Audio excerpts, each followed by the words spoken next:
आज से करीब 3 साल पहले 17 अक्टूबर साल 2022 के दिन कांग्रेस पार्टी के अध्यक्ष पद के लिए मतदान हो रहा था और इस मतदान में दो चेहरे थे, दो उम्मीदवार थे।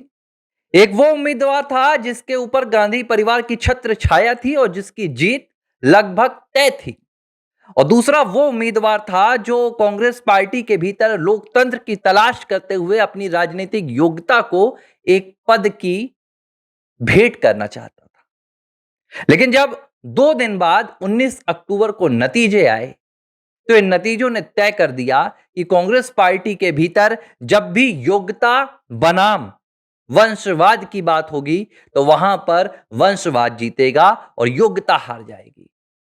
मैं जिस चेहरे की बात कर रहा हूं, यह चेहरा शशि थरूर का था।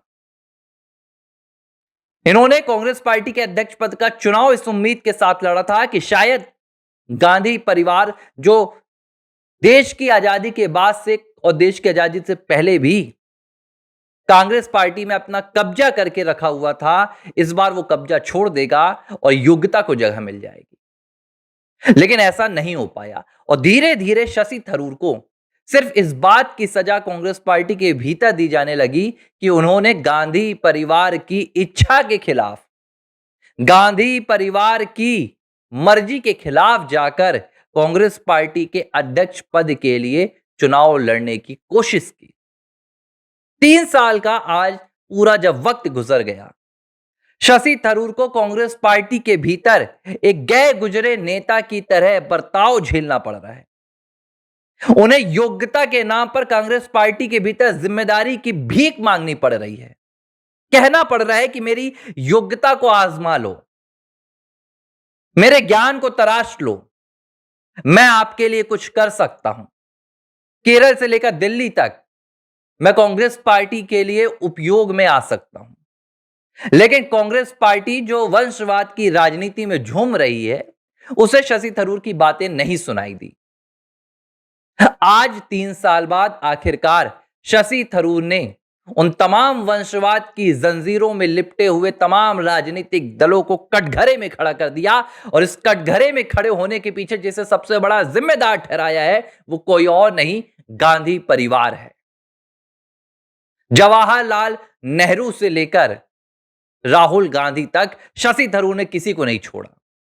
लेकिन जो खास बात शशि थरूर ने बताई है, वो सिर्फ ये नहीं है कि वंशवाद की राजनीति इन दिनों देश में चरम पर है, बल्कि उस चरम की राजनीति का जनक कौन है, शशि थरूर ने आखिरकार वो खुलासा भी कर दिया, जो बात कांग्रेस पार्टी के भीतर रहकर कोई भी नहीं बोल पाता।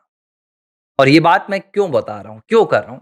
क्योंकि एक लेख सामने आया है, एक आर्टिकल सामने आया है जो शशि थरूर ने लिखा है एक अंतरराष्ट्रीय मीडिया संस्थान के लिए। और इस आर्टिकल का जो शीर्षक है, वो अपने आप में बड़ा रोचक है।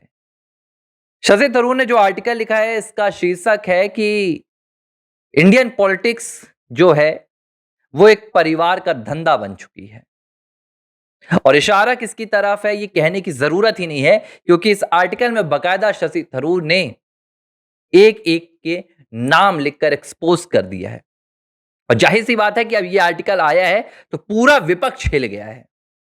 पूरी कांग्रेस पार्टी के भीतर गांधी परिवार जिन ताकतों की नींव पर खड़ी है, जिन चमचों की नींव पर खड़ी है, जो योग्यता को दरकिनार कर गांधी परिवार को सिर्फ इसलिए तरजीह देते हैं क्योंकि ये एक वंशवाद की राजनीति से चला आ रहा है। क्या कहा है शशि थरूर ने, मैं आपको ये बताता हूं। इस आर्टिकल में शशि थरूर ने कहा कि भारतीय राजनीति में वंशवाद पूरी तरह से हावी है, और जो इसकी शुरुआत करने वाला है वो गांधी नेहरू परिवार है। पंडित जवाहरलाल नेहरू भारत के पहले प्रधानमंत्री बनते हैं। इसके बाद इंदिरा गांधी, फिर राजीव गांधी, राजीव गांधी के बाद सोनिया गांधी 10 साल की अघोषित पीएम रहती हैं, और उसके बाद अब राहुल और वाड्रा प्रियंका। पूरी तरह से भारतीय राजनीति में योग्यता को दरकिनार किया गया, और सिर्फ एक विशेष परिवार में जन्म लेने के चलते आपको राजनीति के शिखर पर बैठा दिया गया। यह लेख शशि थरूर का आया है, और बकायदा उनके मैं शब्दों में आपको बताऊंगा। इसके अलावा उन्होंने देश के तमाम उन राजनीतिक दलों को घेरा है जो फिलहाल वंशवाद की राजनीति में फूल रहे हैं। क्या कहा है शशि थरूर ने, पहले उनके मैं शब्दों को आपको पढ़ के बता देता हूं और अब क्या होने वाला है। और शशि थरूर का यह लेख किस वक्त पर आया है, जब बिहार में विधानसभा चुनाव चल रहे हैं, जब लालू प्रसाद यादव की सियासत की विरासत की सियासत को तेजस्वी यादव अपने हाथों में लेने के लिए बेताब नजर आ रहे हैं, तब शशि थरूर क्या लिख रहे हैं मैं आपको यह बताता हूं। देखिए, शशि थरूर का जो आर्टिकल आया है ये तमाम अखबारों में भी प्रकाशित हुआ है। शशि थरूर इसमें जो कह रहे हैं वो आपको पढ़ना चाहिए, क्योंकि ये बहुत महत्वपूर्ण लेख है और इसकी तारीफ तमाम राष्ट्रवादी विचारधारा से जुड़े हुए लोग भी कर रहे हैं कि कांग्रेस पार्टी में रहते हुए शशि थरूर इतने बेबाकी से लिख रहे हैं। शशि थरूर कह रहे हैं कि लोकतंत्र का जो असली मकसद है, जनता का, जनता के लिए, जनता के द्वारा अगर वंशवाद की राजनीति चलती रही तो वो मकसद कभी भी पूरा नहीं हो पाएगा। शशि थरूर एक बात और कह रहे हैं। शशि थरूर कह रहे हैं कि ये सिर्फ कांग्रेस पार्टी में नहीं हो रहा है, बल्कि तमाम राजनीतिक दलों में हो रहा है। उन्होंने उदाहरण दिए। उन्होंने बिहार में चिराग पासवान, रामविलास पासवान का उदाहरण दिया। उन्होंने लालू प्रसाद यादव, तेजस्वी यादव का उदाहरण दिया। उन्होंने उमर अब्दुल्ला, फारूक अब्दुल्ला का उदाहरण दिया। उन्होंने मुफ्ती परिवार का उदाहरण दिया। उन्होंने मुलायम सिंह यादव, अखिलेश यादव का उदाहरण दिया। यानी कि किसी को नहीं बख्शा उन्होंने, हर किसी को लेकर शशि थरूर ने यह बात की। लेकिन उन्होंने इस बात का जो जनक बताया, वो जनक गांधी परिवार को बताया। वो जनक जवाहरलाल नेहरू से लेकर राहुल गांधी तक को बताया गया। अब एक बात आप समझिए, मैं आपको अभी इस लेख के शब्द भी बता देता हूं। लेख मैंने निकाला था। कई बार क्या होता है, तमाम हम लेख पढ़ते रहते हैं तो यहाँ वहाँ हो जाते हैं। देखिए, ये है शशि थरूर का लेख। उन्होंने कहा कि जब भारत को वंशवाद की जगह योग्यता आधारित राजनीति अपनानी चाहिए, इसके लिए जरूरी है कि राजनीतिक पार्टियों में सुधार किए जाए, जैसे कि कार्यकाल की सीमा तय करना और पार्टी के सच्चे चुनाव कराना। देखिए, यह बड़ी दिलचस्प बात कही शशि थरूर ने कि पार्टी को सच्चे चुनाव कराना चाहिए। यानी कि आज जो राहुल गांधी देश के चुनाव को झूठा घोषित कर रहे हैं, उसी पार्टी के सांसद शशि थरूर ये कह रहे हैं कि जो पार्टी के भीतर चुनाव हुआ था 17 अक्टूबर 2022 को, वो तक सच्चा चुनाव नहीं था, क्योंकि मजबूर किया गया था उस चुनाव में एक उम्मीदवार को वोट देने के लिए। थरूर ने आगे कहा कि मतदाताओं को भी शिक्षित और जागरूक होना चाहिए, ताकि वे किसी का उपनाम देखकर नहीं, बल्कि योग्यता देखकर वोट करें। उन्होंने कहा कि जब सत्ता किसी की काबिलियत या जनता से जुड़ाव के बजाय पारिवारिक पहचान तय कर होती है, तब शासन की गुणवत्ता गिर जाती है। जाहिर सी बात है, दामोदर दास मोदी के बेटे नरेंद्र मोदी के लिए ये बातें नहीं कही गई हैं। ये बातें अमित शाह के लिए नहीं कही गई हैं। ये बातें राजनाथ या शिवराज सिंह चौहान के लिए नहीं कही गई हैं। ना तो उनके नाम इस पूरे आर्टिकल में कहीं लिखे हुए नजर आए। लेकिन जो इशारा और जो प्रहार किया गया है, वो गांधी परिवार की राजनीति पर किया गया है। और क्यों किया गया है? क्योंकि आज इस वंशवाद की राजनीति ने कांग्रेस पार्टी में योग्यता को पूरी तरह से खत्म कर दिया है। उदाहरण बताता हूं। मध्य प्रदेश में योग्य व्यक्ति कौन था? ज्योतिरादित्य सिंधिया। हालांकि वो अपने परिवार से निकल कर आए थे। देखिए, एक बात को समझिए, वंशवाद वो है जब आप योग्यता को ना देखकर सिर्फ उपनाम को देखते हैं। सिर्फ उस परिवार में पैदा होना ही आपके लिए सबसे बड़ी योग्यता होती है, तब उसे वंशवाद का एक परिणाम कहा जाता है। लेकिन माधवराव सिंधिया के बेटे ज्योतिरादित्य सिंधिया जिस लिहाज से मध्य प्रदेश की राजनीति में अव्वल पहुंच गए थे, जिस लिहाज से उनकी वाक शैली थी, उनकी योग्यता थी, उस योग्यता ने 2018 में 15 साल बाद मध्य प्रदेश की सियासत में कांग्रेस की वापसी कराई थी। लेकिन हुआ क्या? कमलनाथ खा गए किसे? योग्यता को। ज्योतिरादित्य सिंधिया साइडलाइन हुए, कमलनाथ मुख्यमंत्री बन गए। चलिए राजस्थान लिए चलता हूं। अशोक गहलोत बनाम सचिन पायलट। सचिन पायलट कांग्रेस पार्टी में योग्यता के पैमाने पर खड़े होते हैं, लेकिन गांधी परिवार को पसंद नहीं थे। गांधी परिवार ने अशोक गहलोत को मुख्यमंत्री बनाया ताकि वो चमचागिरी करें। सीधी बात है। अब मैं इतना ज्यादा क्या आपके ये तो आपका और मेरा परिवार है, हम तो परिवार में बात कर रहे हैं, तो क्या मैं इतने शब्दों पर अपने संयम रखूं या सोचकर बोलूं? आपस की बात है, ये सच भी है।